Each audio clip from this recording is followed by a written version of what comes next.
So I got this hand crank radio. You know, the kind of radio that you use when you're in a pinch. You're like in survival mode. Really, I mean, they give this away. It's like a survival radio, right? You don't need batteries. It's solar, and then you crank it up in case there's no sun. You can crank it up.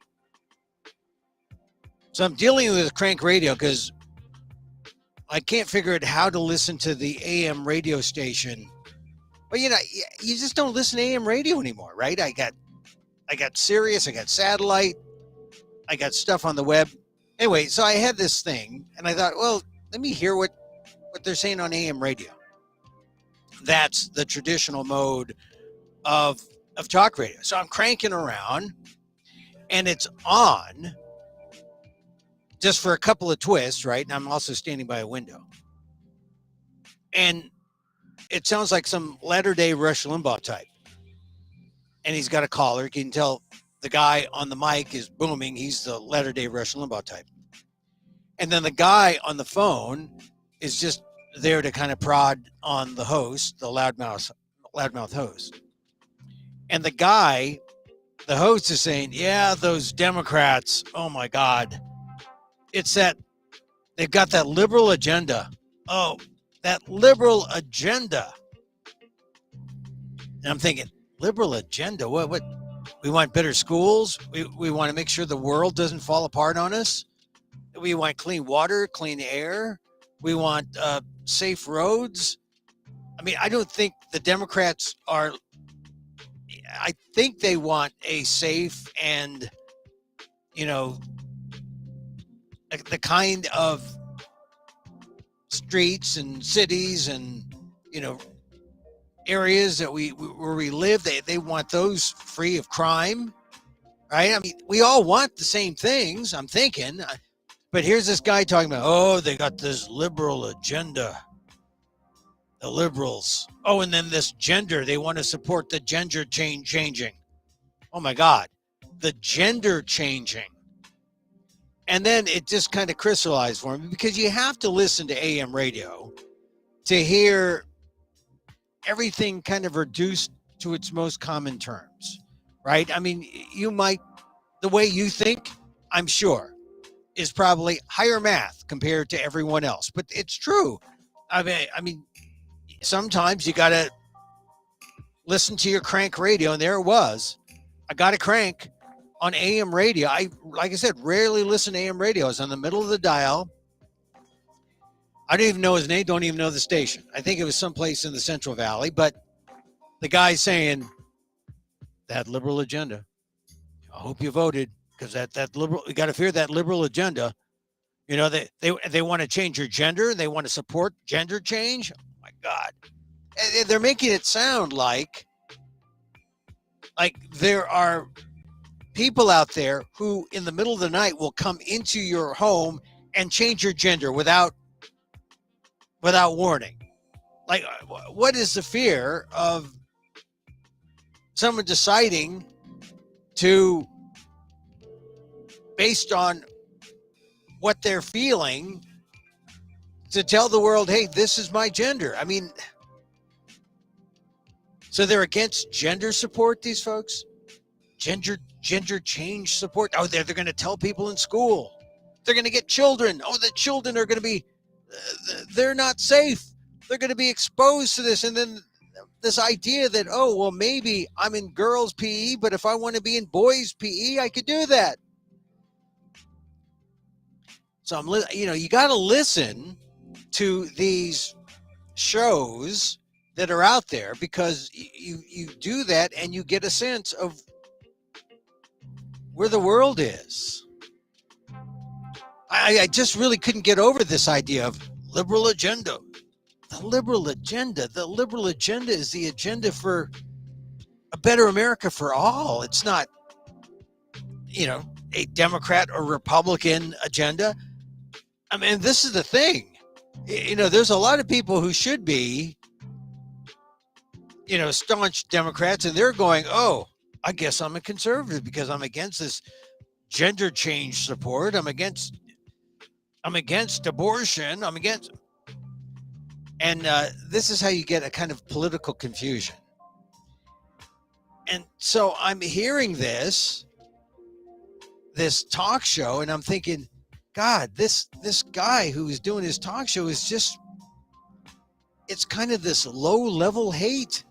There's no attempt to understand. There's no attempt to try to make sense of, an opposite side's feelings. It's just, well, what does it mean to me? And here's how I feel. And God, this is terrible. That liberal agenda we have to fear. And as I'm listening to that, I'm trying to figure out. I know I have relatives like that guy. I by marriage. I mean, well, actually, maybe the Filipino ones too. But I know I have, on the white side, I got relatives like that. And yet we get along because we know we're family. We don't necessarily talk politics all the time, but we get along. So as I'm listening to this guy on this unidentified AM radio station talking all this stuff about liberal agenda and gender changing support for kids, I'm thinking to myself, man, this is a kind of low level hate that I just, unless you experience it, unless you hear it and you're confronting it, you say, this is what we're confronting. This is what's out there right now. And if you ask these people about why they're taking the kind of stand, this low level hate, they would say this. They would say, well, I don't, what do you mean low level hate, Emil? I'm just trying to preserve democracy. I'm just trying to preserve democracy in America as I see it. And just at that point,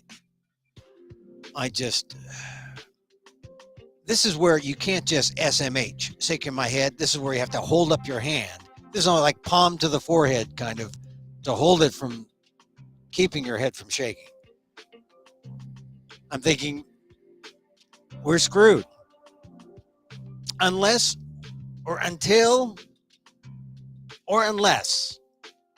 we can begin to talk to each other and fix these misunderstandings about where we're coming from, I fear that this idea, I mean, this guy's saying he's trying to preserve democracy. Well, I'm saying I'm trying to preserve democracy. Whose democracy are we trying to preserve? If we're always at loggerheads like this, I'd say we're in trouble. The election's coming up on the 8th. I'm saying we're unless we can kind of come together and acknowledge that we are on the same team, I think it's sad. And I say this as last night after I did the program. Oh, by the way, welcome to Emil Amok's Takeout, my takes on all things considerable. We're here Monday through Friday, 2 p.m. Pacific, live here on Facebook Watch, Facebook Live, on YouTube at Emil Amok. Also on, we're on YouTube at Emil Amok 1 on YouTube, at Emil Amok on Twitter, Facebook, Emil Guillermo. Let's see, what is it? On Facebook, we're at the Emil Guillermo Media page. So I was listening to Joe Biden's speech. I think it's probably one of the best speeches he gave, because it's one that it wasn't political. Because if it were political, all his handlers would say, "Don't give that speech. Don't give that speech yet, Joe." But this was a good speech that he gave. The democracy speech, the democracy pitch. It was really vintage Biden. I have seen Biden throughout the years, right? I just remember him when he first really made headlines during the Thomas hearings. I mean, he made many headlines before, but that's when he really came into our public consciousness because he was the head of the Senate Judiciary Committee or one of the leaders there. And he has had a run in public life. And now he's president. And for him, on his watch, he's got to give this speech. This speech that says, hey, we're fighting for democracy. You know, I think you need to set aside. I know everyone says, oh, it's inflation, it's the economy. I have no money. This is what I'm worried about. Yes, I know. But those issues aren't going to matter if our democracy falls apart. And you just need 51% of us to say, yeah, let's keep going. Because there are a lot of people who are hell-bent on wrecking the democracy. And I'm talking, and Biden said it yesterday. He's talking about the election deniers. He's talking about all the people who, even in this election, not just 2020, this election, they aren't willing to accept when they lost, hence threatening the peaceful transition of power. They're going to litigate to death everything. This is litigious democracy, which is not the way democracy goes. I mean, if you lose, you're supposed to lose gracefully, and that's it. But where did this turn? This turned really with Donald Trump, with Donald Trump's ascendance. And then as he ascended, he would not descend. When he lost, he challenged and kept challenging, even though everything suggested that he was a loser. And then he really worked on eroding the confidence in our institutions. And this is why we are at such a low point today, because we have an American public that's confused. And then we have people like I heard on my hand crank radio saying, oh, that liberal agenda.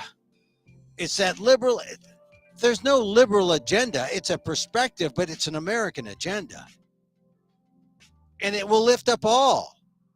Just like I trust a conservative agenda would lift up all if the conservatives won. I don't expect an opposing party to say, well, this is only going to help conservatives. But we're coming down to that, aren't we? Where people have this perception that, oh, we only help our people. We don't help the losers. We're coming to that idea that we're not the same team, when in fact we are. I mean, this is the crazy thing. And this is why Biden, when he delivered this speech on democracy, political violence in the midterms, it was necessary. I mean, people are talking about this being an historic election. It is an historic election, because if the election deniers get in and begin to cast doubt further on the institutions in our system, you'll see how quickly democracy erodes, not just from threats from outside, but from threats from within. I mean, bad enough that it was the president of the United States who started out, all these rumors and conspiracies, but then you have people now who are running for election official positions, not just people running for the House and the Senate and elected positions, but people who are running for, to be the head of the whole show. This is what you got to worry about. And we needed something that was going to bring us together right before these midterms. I mean, if something was going to save us from, like I said, the kind of sentiments I heard on my crank radio, And maybe it was the thing we heard this weekend when Paul Pelosi was hammered, not hammered, but with a hammer by DePop, the guy who's now arrested and charged in a mini January 6th. Now, just as I say that, there are a lot of people who say, what? You're calling David DePop's actions a mini January 6th? Yes. Of course. That's the strain that we're dealing with here. This is the hang Mike Pence. This is the go get the Congress. This is the same people who didn't want to certify the election. It's the same kind of political violence. And we should embrace this and say, we need to get this out of our system. We should shut it down. We should condemn it. We should look at it for what it is, and we should condemn it for the good of our democracy. And instead, what happened? People started doubting the story. They started doubting the police. They started doubting everything. They started making fun of Paul Pelosi. Paul Pelosi with a skull fracture. Paul Pelosi, who looks like he's going to survive, but he's an 82-year-old man who was rocked by a hammer. Instead of sympathy, people laughed. Carrie Lake in Arizona laughed. And then she tried to go on camera and deny it. Deny what she said. I mean, there's a whole video of her making fun of the Pelosi's and Paul Pelosi's injury and their house not having security, and people laughed. Look, she's not a comedian. She's not a satirist. She's a public official, or a wannabe public official, and she's showing that she is not qualified if she does not recognize what happened to Paul Pelosi and see it as a way to come together. It's a way to bring us together to say, look, we're all Americans and we are on the same team, and we are damning this kind of political violence. That's what was needed from anyone on the right, from anyone among the Republican Party. Instead, we are not seeing anyone take that kind of responsible stance. Kevin McCarthy, of course, Kevin McCarthy could, but he does not. Leader of the Republicans in the House, Kevin McCarthy is saying, hey, the Democrats, they've divided us. This is their doing. This is why we needed something like yesterday's speech from President Biden.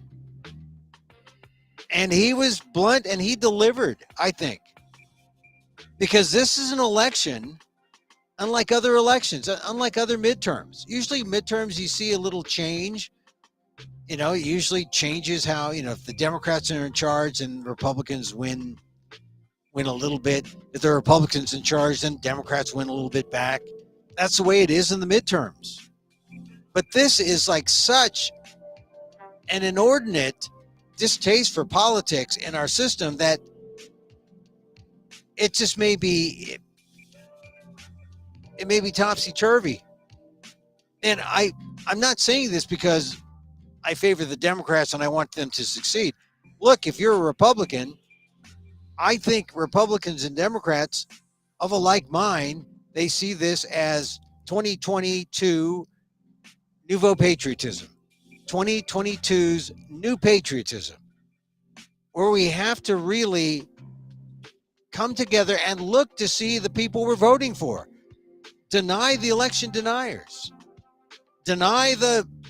Primarily deny the election deniers, but we should also deny the affirmative action deniers, deny the abortion deniers, deny the LGBTQ deniers, deny the DACA, deferred action on childhood arrivals deniers. We should deny all those deniers and come together and try to find people who will work to make this a great democracy for all. That's the goal. Democrats and Republicans. Now, I know If you're far progressive to the left and far conservative to the right, you'll say, you're full of it, Emil. But at this point, you can be the 20 to 30% on the fringes. Say 30 and 30 on the fringes. There's going to be 35% or so, or the balance, 40%, right there in the middle. And we're going to have to work together to try to make sure that this ship doesn't sink on Tuesday. That's the reasonable approach. And it works when you understand that a vote on Tuesday is a vote that will determine our democracy. Like I said, I wasn't scared. I wasn't scared until I heard my crank AM radio today. And I heard some white, he was white, talk show host say, that liberal agenda. What got me was when he said that gender changing support for kids. That's what they fear the most. They fear that, I guess, the liberal agenda, they hate clean water, they hate clean air, they hate saving our environment, they hate, what do they hate? They hate people coming in to work jobs that no one wants to do, immigration. They hate people coming in to be part of this great country. Then they blame crime on what? Democrats? Well, if you fear crime, you should fear crime like the crime that was committed against Paul Pelosi. That kind of political violence. The Oath Keepers trial is ending, I think, today. People have been sent away for January 6th, up to 7 years. That stuff is real. Time to condemn that. Time to condemn the intimidation of the David DePops. What happened to Paul Pelosi? We got to condemn. Don't condemn Paul Pelosi. Paul Pelosi should be a saint. He shouldn't be the butt of jokes. He should be the symbol of a kind of new patriotism. We should be defending Paul Pelosi as an example of America where we are right now. Our democracy is under attack. Individuals are under attack. So thank goodness Joe Biden, although he probably had no choice. I mean, it's getting so close. We are so razor thin in the difference between the good guys winning and the good guys losing. Can't tell from the polls. I mean, the public polls may be one thing, maybe privately some politicians have some other polls. I don't think so. I think this is one that's fairly transparent. The polls that are out there are very close, within the margin of error. And this is where you have to hope for what I call a little lying to the pollsters, right? A little poll distrust or mistrust, meaning you're asked by a pollster over the phone or in person. Usually it's by phone. You give your answer. And a lot of people aren't very honest. They'll say something that sounds good. They'll say, oh, I don't have to be honest here. And that's why, polls are kind of snapshots in time. You don't take them real seriously. I mean, it gives you some data of where things were, but it doesn't tell you where things are now. And so you got to hope that the data points that show how close it was, maybe people were lying. There's that. It's just so close. It's so close now. And what we need really is for us to come together as a country and say, we all have these problems, these pocketbook problems. I don't know if we all have them.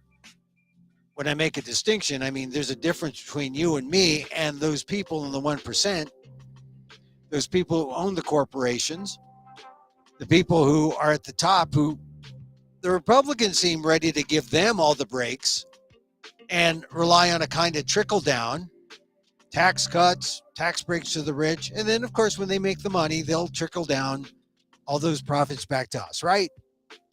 Never happens. Has always been disproven. It's bogus. And yet that's what the way Republicans want. Who's talking about us? Who's talking about regular folks? Not many people. Joe Biden, the Democrats, they have a way out. But they can't be stymied at every turn by people who want to get in the way and obstruct their plans, their goals, because they fear that liberal agenda, that gender changing support schools. Back to the AM crank radio that I was listening to today. That reminded me of where this country is with that low level hate. And like I said, you ask them why they believe what they believe, and they say, well, we're trying to protect democracy. No, you're not. Joe Biden was trying to protect democracy last night. I mean, he gave a good speech. Here's how it went. Just a few days ago, a little before 2:30 a.m. in the morning, a man smashed the back windows and broke into the home of the Speaker of the House of Representatives, the third highest ranking official in America. He carried in his backpack zip ties, duct tape, rope, and a hammer. And he told the police he had come looking for Nancy Pelosi to take her hostage, to interrogate her, to threaten to break her kneecaps. But she wasn't there. Her husband, my friend Paul Pelosi, was home alone. The assailant tried to take Paul hostage. He woke him up and he wanted to tie him up. The assailant ended up using a hammer to smash Paul's skull. Thankfully, by the grace of God, Paul survived. All this happened after the assault, and it's hard to even say. It's hard to even say.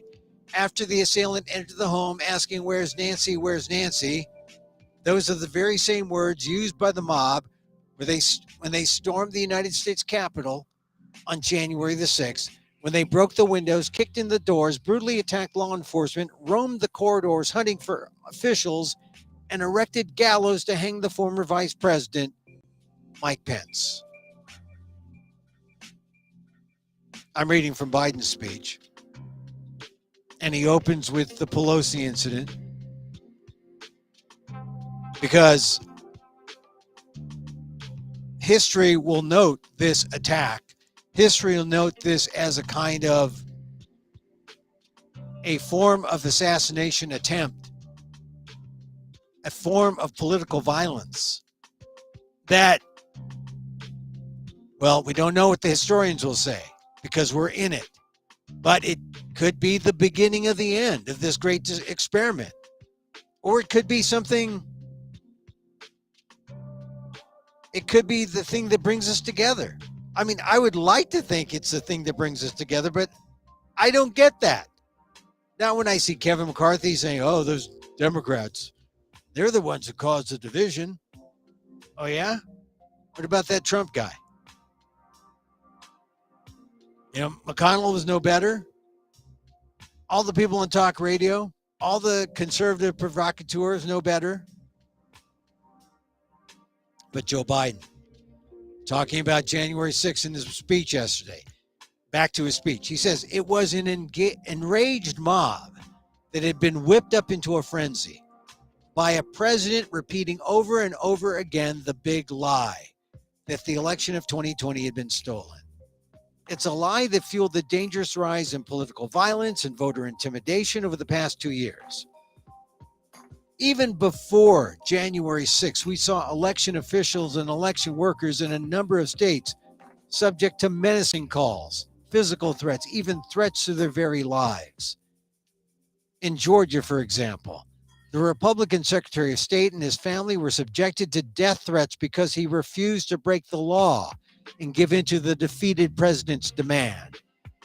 Just find him 11,780 votes. Just find me 11,780 votes. You recall, that's what Donald Trump asked the Secretary of State. It's on tape.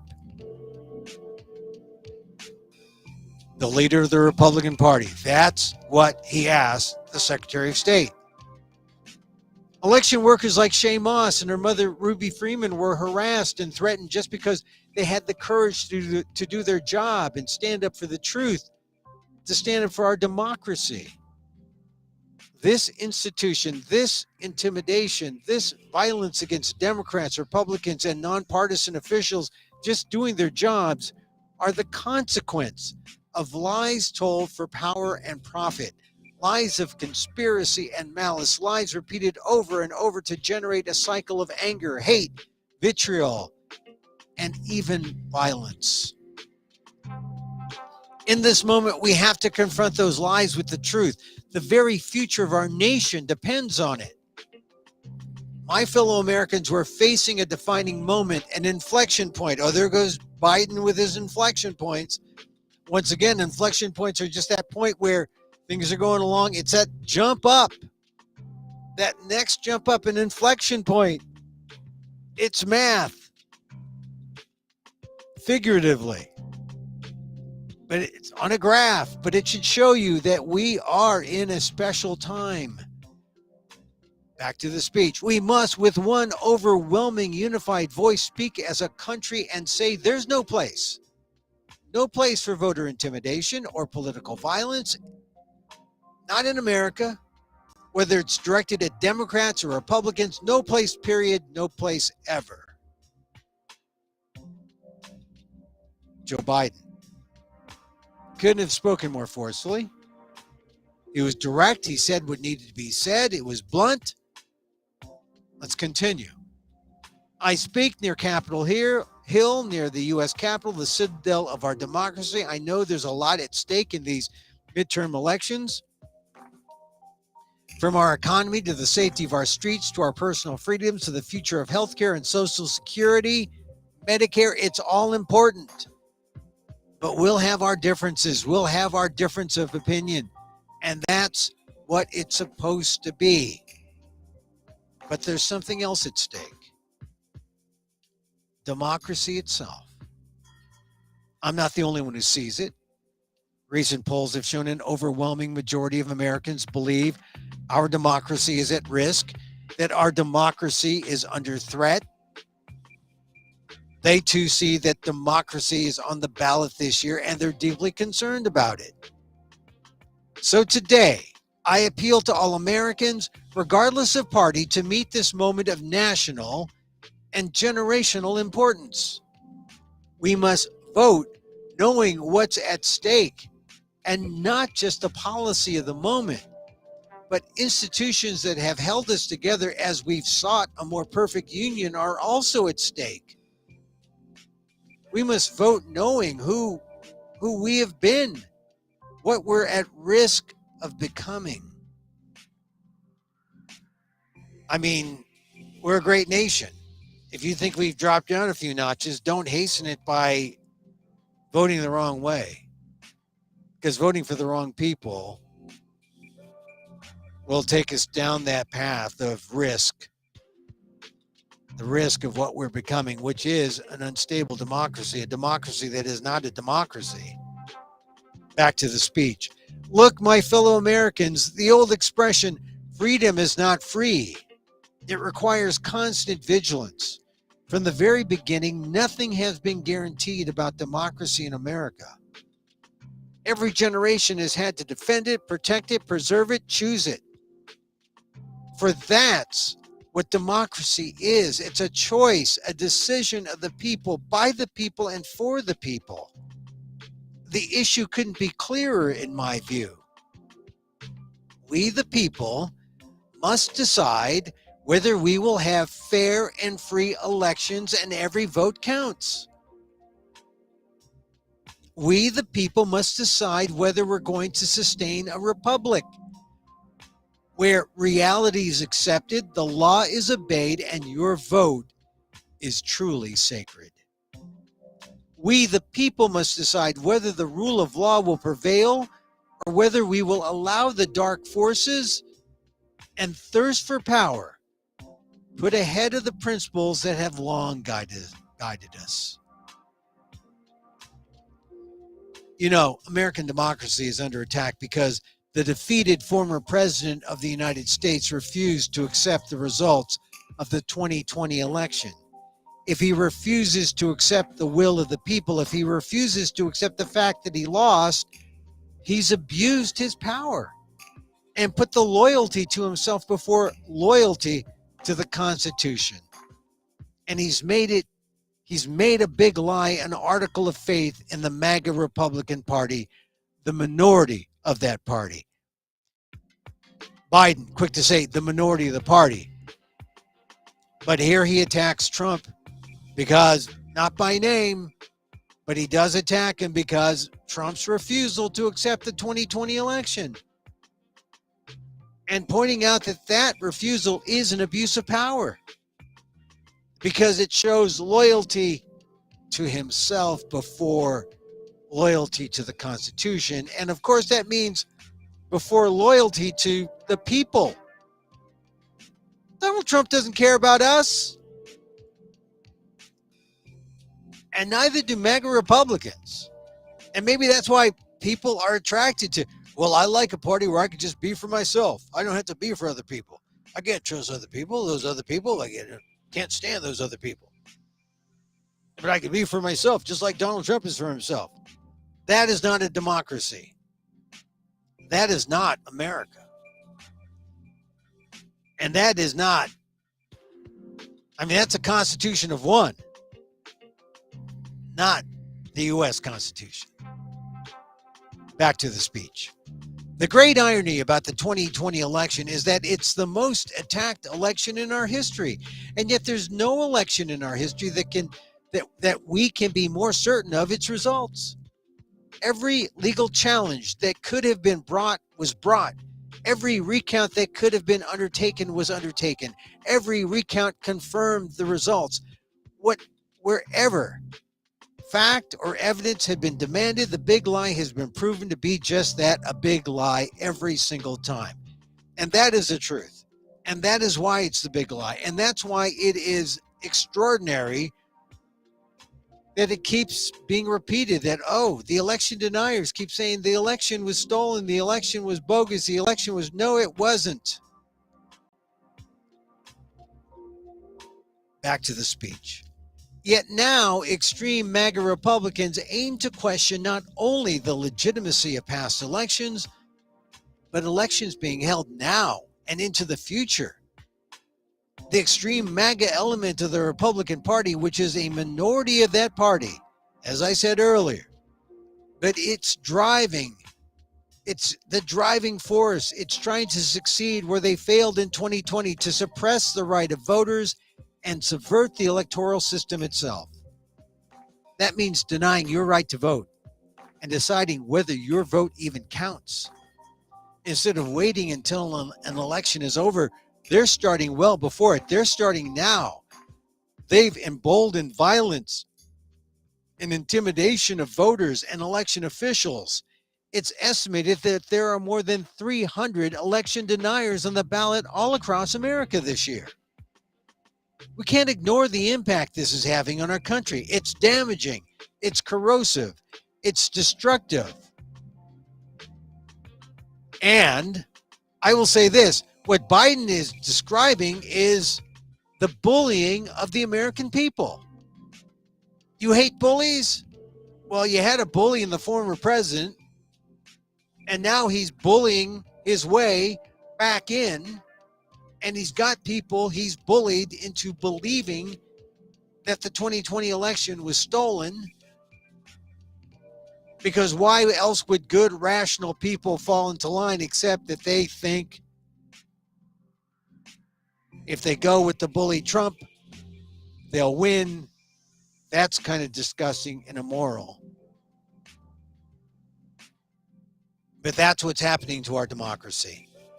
That is a kind of corruptive element in our democracy that we need to change. And the only way you can change it is by voting the correct way on November 8th. Not for election deniers, not for MAGA. Back to the speech. I want to be very clear that this is not about me. It's about all of us. And you know, this is why Biden had to say that. It's not about him. He's really taking it on the chin all throughout this campaign. No one wants him to campaign because he's a negative. The Republicans want people to mention Biden because it brings out this negative emotion.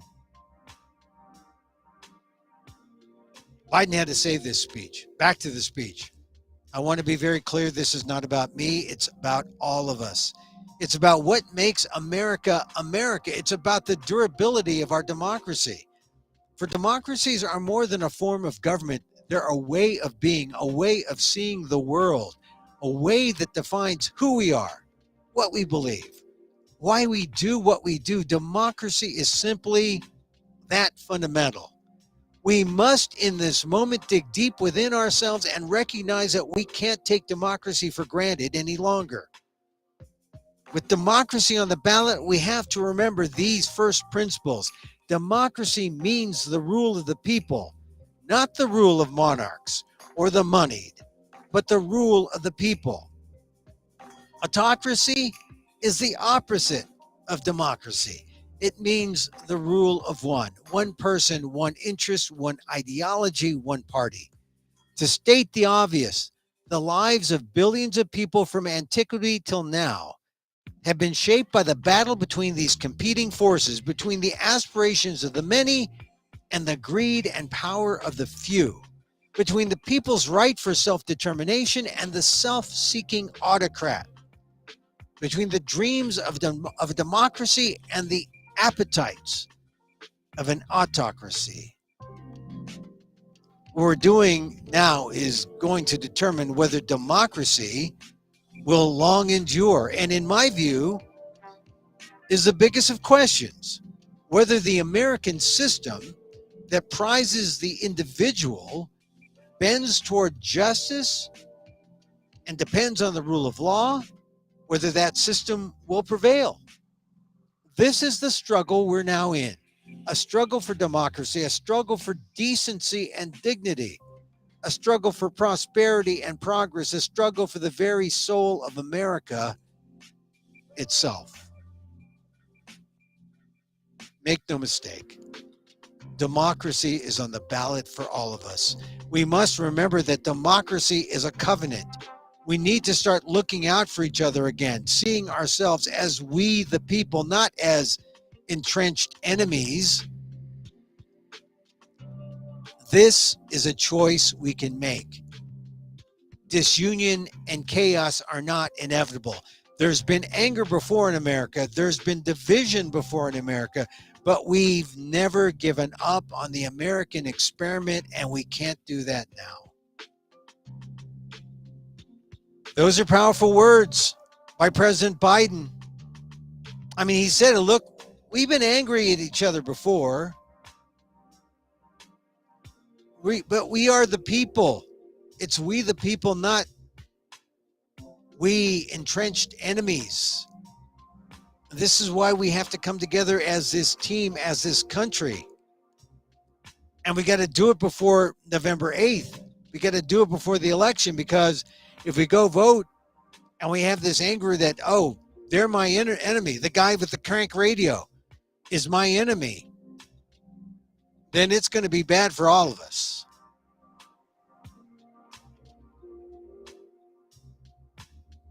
Back to the speech. The remarkable thing about American democracy is this. Just enough of us, on just enough occasions, have chosen not to dismantle democracy, but to preserve democracy. Man, that is a good line. Just enough of us, 50.1% or 50.9%. Just enough of us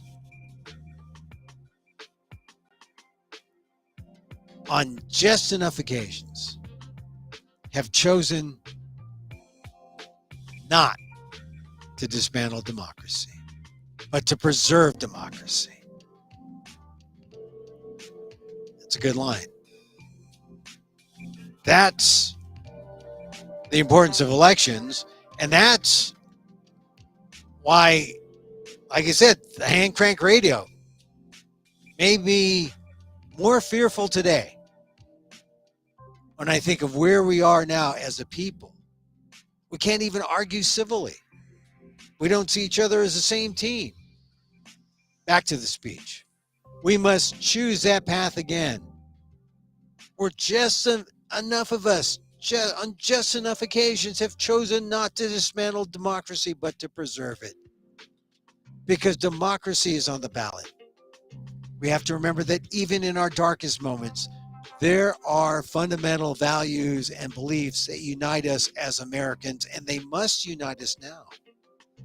What are they? Well, I think first we believe the vote in America is sacred, to be honored, not denied, respected, not dismissed, counted, not ignored. A vote is not a partisan tool to be counted when it helps your candidates and tossed aside when it doesn't. Second, we must, with an overwhelming voice, stand up against political violence and voter intimidation, period. Stand up and speak against it. Go back to the beginning of his speech. How many people are making fun of Paul Pelosi? How many people are jeering Paul Pelosi? How many people are applauding what David DePop did? Violence. There's no excuse for that. We should be unified, condemning the actions of Paul Pelosi's attacker. We should be coming together on that score. That should not be the intimidating factor, but it should be the factor that brings us together as one.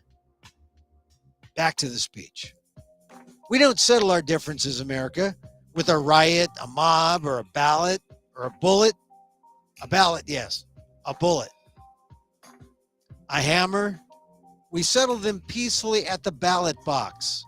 We have to be honest with ourselves, though. We have to face this problem. We can't turn away from it. We can't pretend it's just going to solve itself. There's an alarming rise in the number of our people in this country condoning political violence or simply remaining silent. Because silence is complicity to the disturbing rise of voter intimidation, the pernicious tendency to excuse political violence, or at least trying to explain it away. We can't allow this sentiment to grow. We must confront it head on now. It has to stop now. Yes, I agree. It has to stop now. The Pelosi instance, it has to stop now. The mini January 6th that represents, because it can happen. If it happened there in Pacific Heights, if it happened in the Capitol, it can happen anywhere. We've got to confront it. We can't allow it to grow. We got to stop it now. Back to the speech. I believe the voices excusing or calling for violence and intimidation are a distinct minority in America. But they're loud, they're determined. We have to be more determined, all of us who reject political violence and voter intimidation. And I believe that's the overwhelming majority of the American people. All of us must unite to make it absolutely clear that violence and intimidation have no place in America. And third, we believe in democracy. That's who we are as Americans. I know it isn't easy. Democracy is imperfect. It always has been. But you're all called to defend it now. History and common sense tells us that liberty, opportunity, and justice thrive in a democracy, not in an autocracy. At our best, America is not a zero-sum society, or for you to succeed, someone else has to fail. Not a zero-sum society. That's the way a lot of people play it, but it shouldn't be. Zero-sum means I win, you lose. In a democracy, it should be you win, we all win to a degree, together. A promise, back to the speech, a promise in America is big enough for everyone to succeed. Every generation opening the door of opportunity just a little bit wider. Every generation, including those who've been excluded before. We believe we should leave no one behind because each one of us is a child of God, and every person is sacred. If that's true, then every person's rights must be sacred as well. Individual dignity, individual worth, individual determination, that's America. That's democracy. And that's what we have to defend. Look, even as I speak, 27 million people have already cast their ballot in the midterm elections. Millions more will cast their ballots in the final days, leading up to November the 9th. Or excuse me, 8th. Oh, he did make that mistake in the speech. So this is a real transcription. And for the first time, this is the first time since the national election of 2020. Once again, we're seeing record turnout all over the country. And that's good. We want Americans to vote. We want every American's voice to be heard. Now we have to move the process forward. We have to know that more and more ballots are cast in early voting or by mail in America. We know that many states don't start counting those ballots till the polls close on November 8th.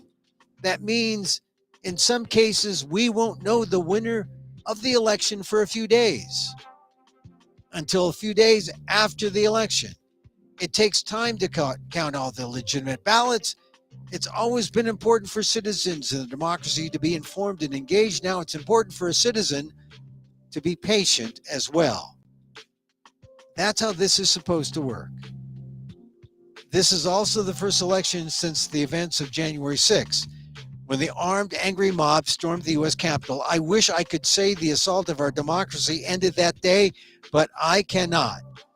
As I stand here today, there are candidates running for every level of office in America. For governor, Congress, Attorney General, Secretary of State, who won't commit, that will not commit to accepting the results of the election that they're running in. This is a path to chaos in America. It's unprecedented, it's unlawful, it's un-American.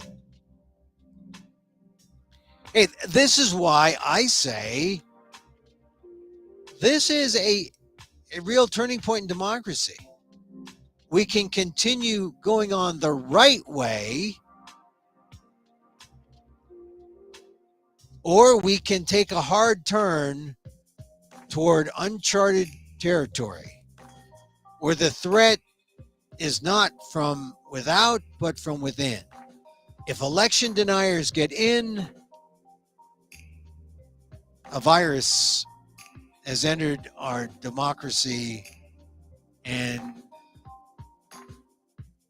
it won't be pretty.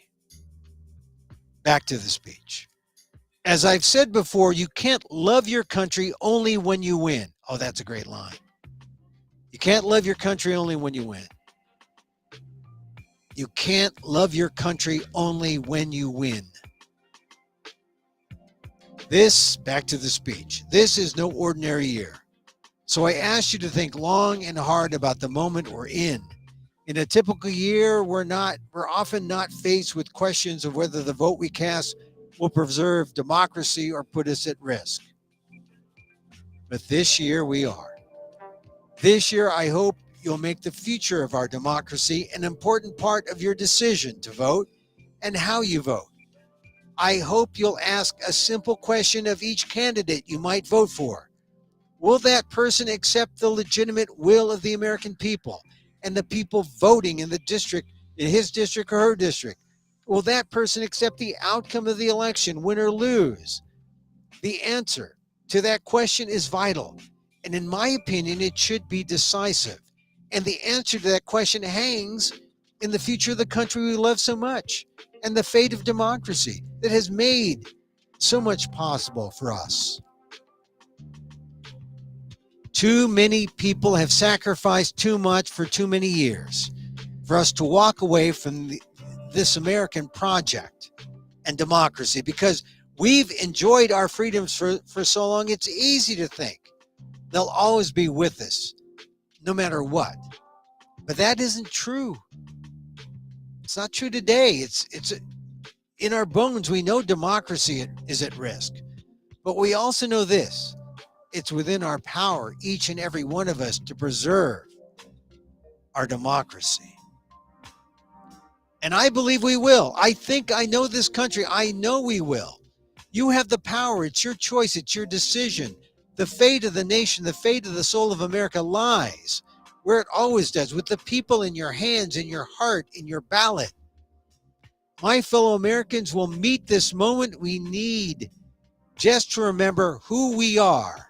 We are the United States of America. There's nothing beyond our capacity if we do it together.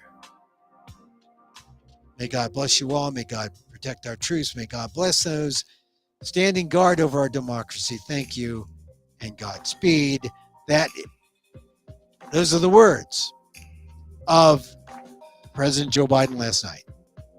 And I read them. I was going to play his speech and just comment. But I think it was important to read the words, because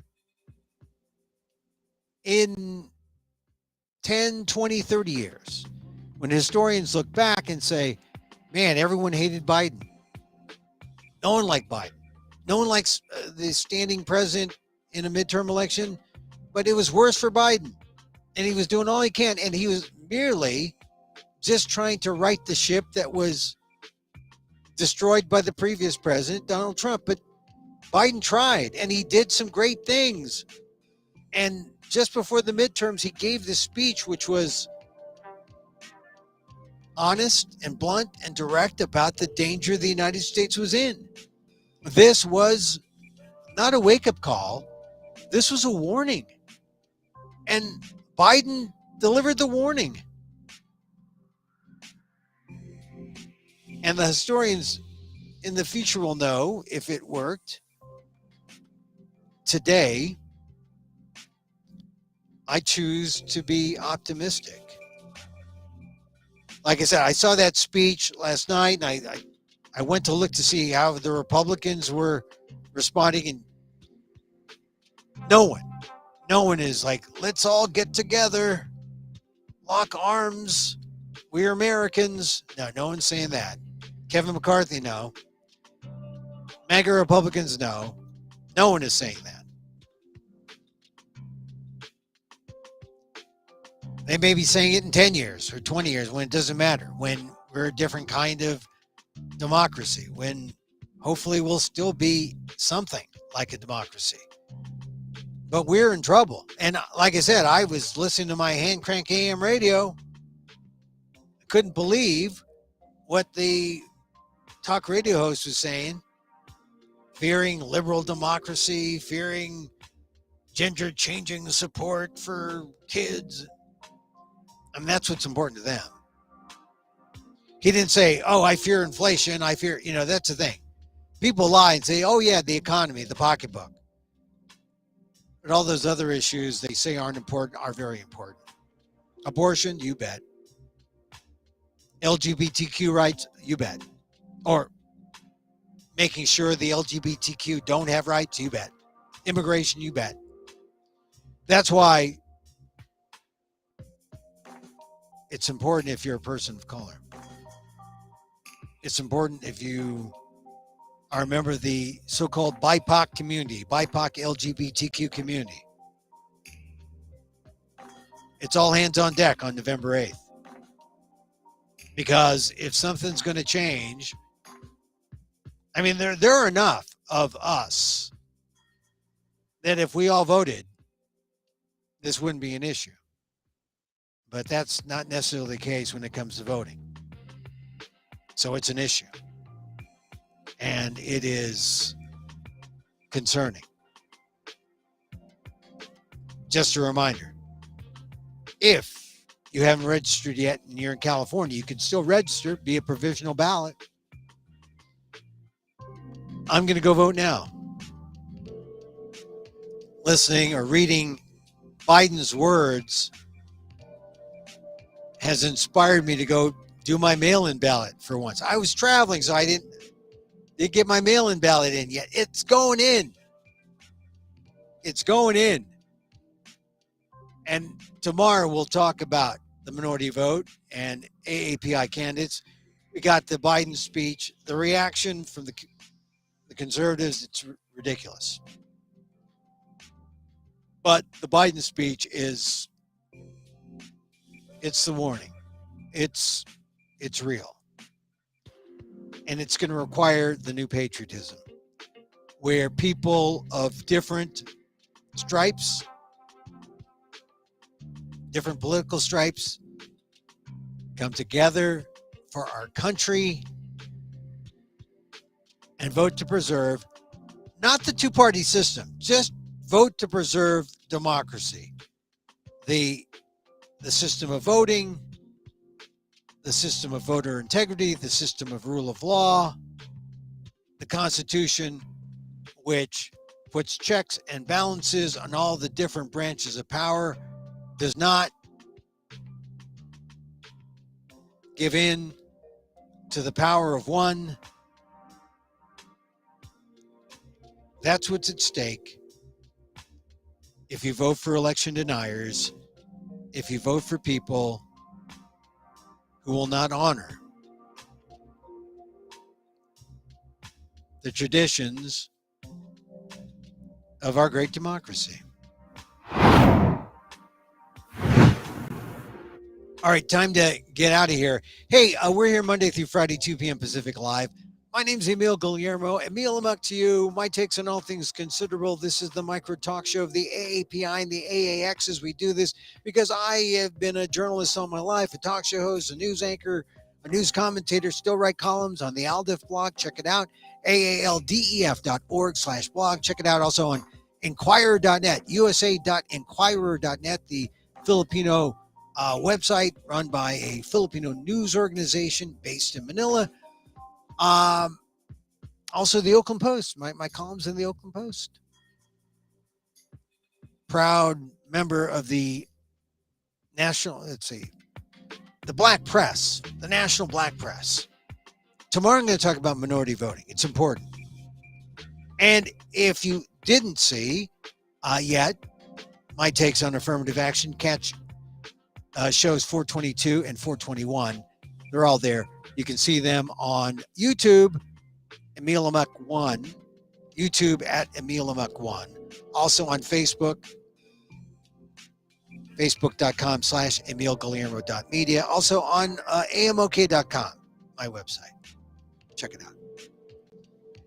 Regular viewers, listeners, some people listen, some people view. If you're a viewer, I like to meditate. I like to open eyes meditate. I was listening to something today. Also, I'm a big fan of Marianne Williamson. You know that, right? I like her. I like her. She makes sense. She's an interpreter of A Course in Miracles, and I am an interpreter of Marianne Williamson, interpreting A Course in Miracles. So now you're getting it like cut. This is like spiritual journey cut several times. But, maybe if I tell it to you, you'll say, oh, that's what it means, Emil. But there's this idea of what do you see when you see a cross? Not see a cross of the field, but a cross. Do you see like the crucifix and the body on it like a good Catholic? Or do you see just two sticks crossed? What do you see when you see a cross? And I heard an interpretation of the cross, which was, I don't know, really kind of profound to me. I mean, I've been a Catholic churchgoer for years, exposed to the dogma, but maybe I have learned something to kind of release myself from the dogma. But the idea that the cross is the horizontal line in the cross represents life on earth. And the vertical represents our relationship with God. And that which line you put most stock in will balance out the things that happen in your life and in your spiritual life.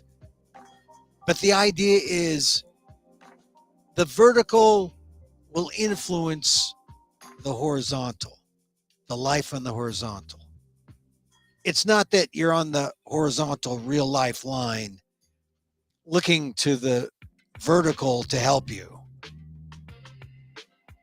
You have to go to the vertical line, your relationship with God, and that